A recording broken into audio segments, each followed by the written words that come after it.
લીલોતરી માટે પર્યુષણમાં લીલોતરી નહીં ખાવી ને એ બધું. હે પર્યુષણમાં લીલોતરી, પર્યુષણમાં લીલોતરી નહીં ખાવી એમ કે છે ને, એમ શા માટે? પર્યુષણમાં લીલોતરી, લીલોતરી લીલા શાક નહીં ખાવા. એ લીલોતરી તે એ આ લોકો અવરું સમજ્યા કે લીલોતરી એટલે એના જીવને મારીને. અરે લીલોતરી ઉપર જીવ બેસે છે,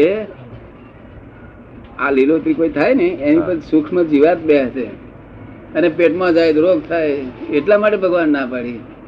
જીવાત ની ભગવાન નથી પડેલી.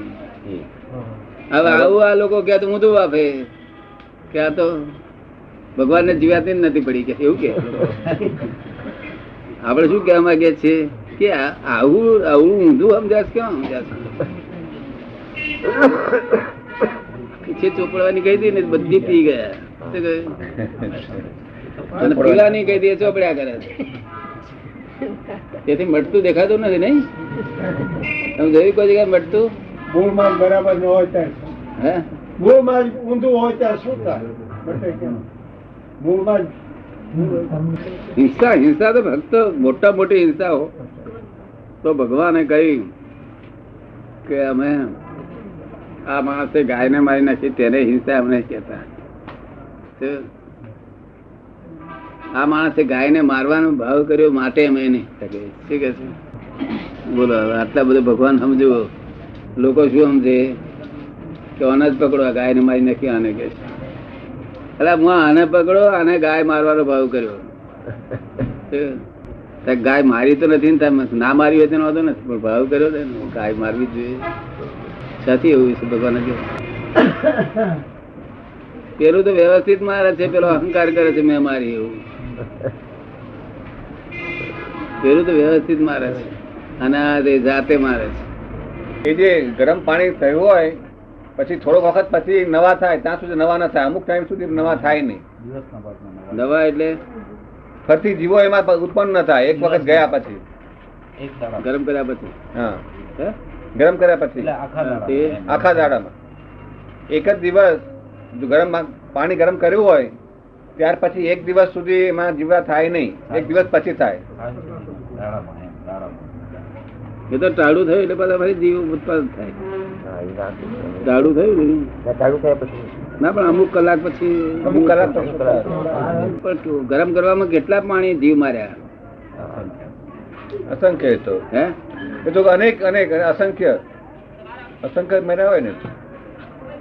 એમાં જીવ દેખાતા નથી, પણ એ પાણી છે ને એ જલકાય જીવ છે. કેવા છે? જલકાય જીવ. એનું કાયા જ પાણી છે. શું છે? એનું શરીર પાણી છે. શું છે? હા, એનું શરીર જ પાણી. બોલો હવે તાર જીવ ક્યાં બેઠો છે? આ તો શરીર દેખાય છે તો બધા શરીર ભેગા કરેલું એ પાણી. જો આપડા નાય છે ને વિરાટ ધમધોકાર નાય છે ને, આબુ બાબુ ચોરી નાવા ધોવામાં એવું સમજે લોકો કે જીવ બચાવવા સારું નાવા ધોવાનું ના પાડી છે. એવું નથી. ભગવાન બહુ ડાયા હતા.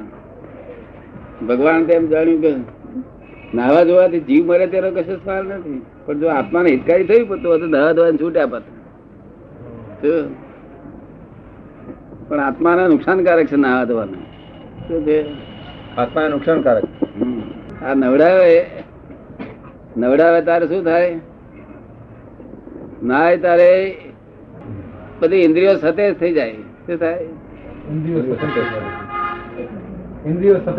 બધી પાંચે પાંચ ઇન્દ્રિયો સતેજ થાય. ચામડી બામડી બધું સતેજ થઈ જાય.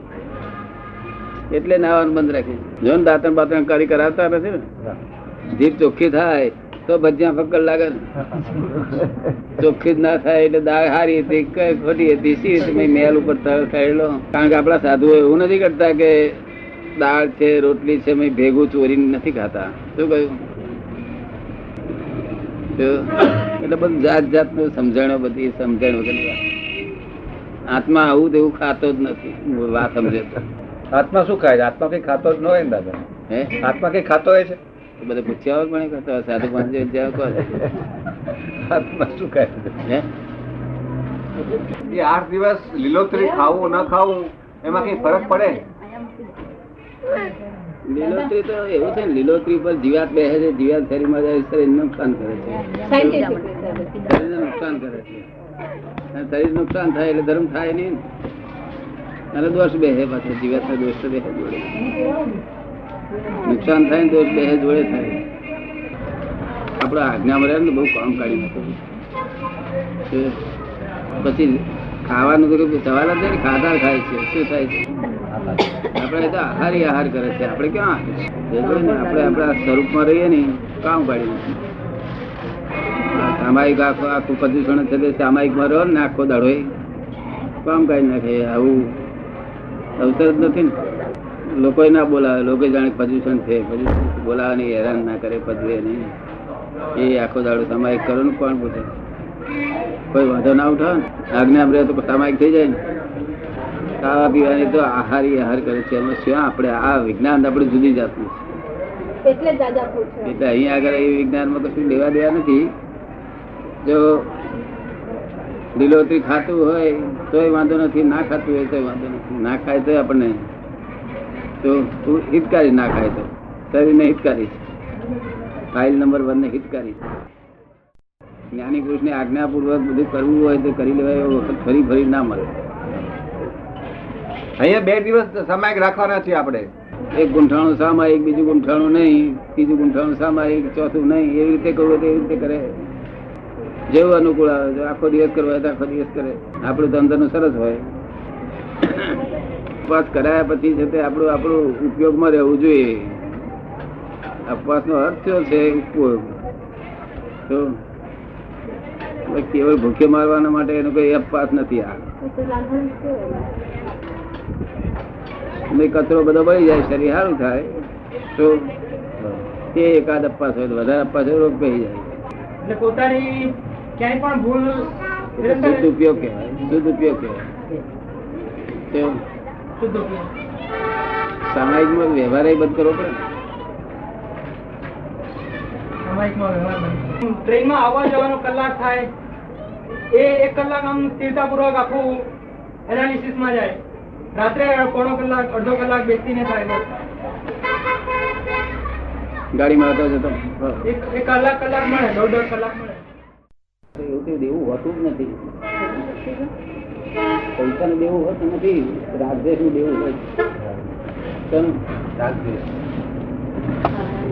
આવું બધું ઊંધું જ છે. પૈસાનું દેવું તો હોતું નથી. નહીં તો તમે ના કહીએ 500 માંગતો 500 પૂરા આપી દેજે, નહીં તો છૂટીશ નહીં. તમે શું કહે છે? એને નિકાલ કરજે.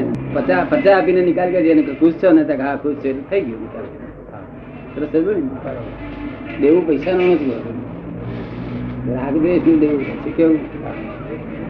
જ્યાં જ્યાં તમે રાગદ્વેષ કર્યા એ રાગદ્વેષ તમારે પાછા બલશે.